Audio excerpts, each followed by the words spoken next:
सो ये guys this is Vishal Gupta और आज से हम अपना नया कोर्स स्टार्ट करने वाले हैं जिसको आप इंजीनियरिंग मैकेनिक्स के नाम से जानते हो। और यहाँ से हम आज पहला इसका सिलेबस एनालिसिस करेंगे कि क्या क्या सिलेबस है इसमें हम देखेंगे और फिर आपको पता चलेगा कि इंजीनियरिंग मैकेनिक्स जो है उसको किस तरीके से पढ़ना है यहाँ पे, राइट, क्या इसका स्ट्रेटेजी होना चाहिए पढ़ने का।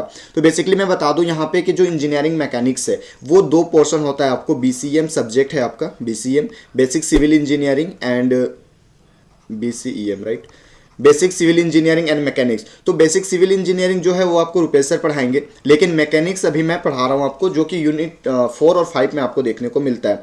तो यहाँ पे बेसिकली आपको पता है कि CSV2 सिलेबस पे हम लेके चल रहे हैं। आप देख सकते हो CSV2 के जो भी सिलेबस है उसके बेसिस पे हम यहाँ पे सिलेबस कंप्लीट करेंगे। तो इसमें सिलेबस आपको 1 2 3 4 5 यूनिट देखने को मिलता है, जो कि पहले से तीसरे तक आपको इसमें सिविल वाला पोर्शन पढ़ना है और जो चौथा पांचवा है वो उसमें आपको मैकेनिक्स पढ़ना है, राइट। तो यहाँ पे यूनिट 4 और 5 हमको पढ़ना है। यूनिट 4 जो है जनरल सिस्टम ऑफ फोर्सेस है। यदि आपने क्लास 11 का फिजिक्स अगर अच्छे से पढ़ा है तो यहाँ पे भी आपको बहुत ही हेल्प मिलेगा। अगर आपने नहीं भी पढ़ा है तो हम बहुत ही बेसिक से स्टार्ट करेंगे, आपको सारा चीज़ समझ में आने लगेगा। बेसिकली ज़्यादा टाइम इसको हम नहीं लेंगे, हमें बस यूनिट 4 और यूनिट 5 पढ़ना है, जो कि यूनिट 5 आप डायरेक्टली नहीं पढ़ सकते। अदर सब्जेक्ट में क्या होता है कि जैसे हम मैथ्स भी पढ़ते थे तो हम डायरेक्टली यूनिट 5 चल जाते थे, यूनिट 4 पढ़ लेते थे, उसके बाद फिर हम इधर आते थे। लेकिन आप यहाँ पे ऐसा नहीं कर सकते। आपको सबसे पहले यूनिट 4 का कॉन्सेप्ट क्लियर होना चाहिए, तभी आप यूनिट 5 पढ़ सकते हो, राइट। तो यूनिट 4 में हम जनरल सिस्टम ऑफ फोर्सेस पढ़ेंगे और इसमें आप देख सकते हो equation of equilibrium for a system of concurrent forces in a plane, ये पहला टॉपिक है, राइट। उसके बाद एक्शन एंड रिएक्शन पढ़ना है, टाइप ऑफ सपोर्ट पढ़ना है, सपोर्ट के बारे में हम पढ़ेंगे, क्या उसके टाइप होते हैं उसके देखेंगे। सपोर्ट रिएक्शन भी हमें पढ़ना है। सबसे पहले हम सपोर्ट समझेंगे कि सपोर्ट होता क्या है, उसके बाद हम उसका सपोर्ट रिएक्शन करेंगे और फिर उससे रिलेटेड प्रॉब्लम बहुत सारे करेंगे, क्योंकि मेन ये आप लोग अगर देखो तो न्यूमेरिकल प्रॉब्लम यहाँ से आते हैं। तो न्यूमेरिकल आप जितना करोगे उतना आपका यहाँ पे सही रहेगा। फिर उसके बाद मेन टॉपिक आता है फ्री बॉडी डायग्राम। अगर आपको फ्री बॉडी डायग्राम बनाने आ जाता है तो आगे जितने भी इसके बाद टॉपिक हैं वो सारा टॉपिक आपका ईजी हो जाएगा। Body subjected to 2 forces and body subjected to 3 forces. जब उसमें बॉडी में 2 सब्जेक्ट रहेगा तो कैसे हम उसको सॉल्व करेंगे, 3 बॉडी सब्जेक्ट रहेगा तो उसको हम कैसे सॉल्व करेंगे, इसके बारे में भी हम यहाँ पे डील करने वाले हैं।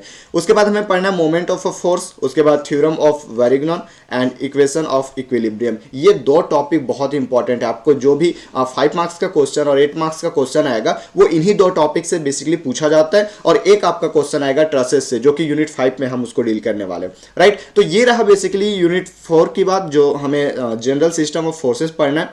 आप CSV2 के सिलेबस में आप देख सकते हो यही सारा सिलेबस है और पूरे सिलेबस को हम 8 to 8 कंप्लीट करने वाले हैं। अब हम चलते हैं यूनिट 5 की ओर कि 5 में हमें क्या क्या पढ़ना है। तो एनालिसिस ऑफ प्लेन ट्रसेस, हमें ट्रसेस के बारे में पढ़ना है। लेकिन आप चाहो कि डायरेक्टली हम यूनिट 5 पढ़ ले, यूनिट 4 हम बाद में पढ़ेंगे, तो ये पॉसिबल नहीं है, क्योंकि आपके पास जब यूनिट 4 का कॉन्सेप्ट क्लियर हो जाएगा देन आफ्टर हम प्लेन ट्रसेस सॉल्व करेंगे, क्योंकि ट्रसेस को सॉल्व करने के बाद हमें इसमें mainly general system of force का कॉन्सेप्ट लगाना होता है। तो ये आप देख सकते हो इसमें मेनली 2 टॉपिक है, जो कि 2 टाइप्स है, उन्हीं दोनों को पढ़ना है। ये हम 3-4 क्लासेस में इसको कंप्लीट कर लेंगे, लेकिन हम यहाँ पे बहुत सारे क्वेश्चन प्रैक्टिस करेंगे।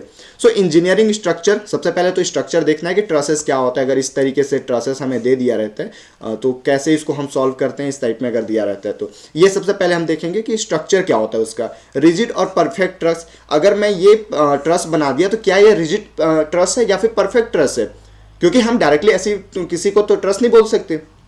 अगर कहीं पे आप देख रहे हो ऐसे है कुछ भी आपको बॉडी दिया गया है तो उसको हम ट्रस्ट बोल दीजिए, जरूरी नहीं है। तो हम वहाँ पे चेक करेंगे कि वो रिजिड ट्रस्ट है या फिर परफेक्ट ट्रस्ट है, राइट। उसके बाद हम determination of axial forces in the member of trust, right. Method of joint and method of section, ये दोनों मेन इंपॉर्टेंट टॉपिक है। अभी तक जितने भी मैंने आपको टॉपिक बताया, यहाँ तक जितने भी टॉपिक बताया, ये सब बस हम बेसिकली 1-2 मार्क्स में आता है आपको। लेकिन अगर आपको मेथड ऑफ जॉइंट और मेथड ऑफ सेक्शन पढ़ना है तो ये सारा टॉपिक सबसे पहले आपको क्लियर करना होगा, और यही दोनों टॉपिक है, मेथड ऑफ जॉइंट जो कि ट्रसेस को सॉल्व करने का मेथड है, और मेथड ऑफ सेक्शन, ये दोनों टॉपिक से आपको हमेशा क्वेश्चन देखने को मिलता है। सो बेसिकली ये हमारा प्लान रहेगा, हम 1 मंथ के अंदर इसको कंप्लीट कर लेंगे और बहुत ही अच्छी तरीके से यहाँ पे आपको देखने को मिलेगा, राइट। तो ये रहा बेसिकली, आज हम सिलेबस के बारे में ही देख रहे थे, सिलेबस को कैसे हमें डील करना है ये हम बेसिकली यहाँ पे देखे। सो आई होप ये कोर्स आपको बहुत अच्छा लगेगा। एंड संग्रह CS वीडियो पे अभी आपको प्रीवियस ईयर क्वेश्चन सीरीज चल रहा है। आई होप वो भी आपको अच्छा लग रहा होगा एंड वहाँ पे बहुत ही बेनिफिशियल होगा, क्योंकि CS वीडियो के एग्जामिनेशन में अगर आप प्रीवियस ईयर क्वेश्चन कर लेते हो तो 80 to 90 मार्क्स वहीं से क्वेश्चन आते हैं। तो मैं आपको बोलूंगा कि आप प्रीवियस ईयर क्वेश्चन का कम से कम एक बार सॉल्यूशन देख के उसे सॉल्व कर लो, राइट। सो मिलते हैं कल से हम नेक्स्ट टॉपिक के साथ। अपना पहला टॉपिक स्टार्ट करेंगे, यूनिट 4 से हम स्टार्ट करेंगे। सो तब तक के लिए बाय बाय, जय हिंद।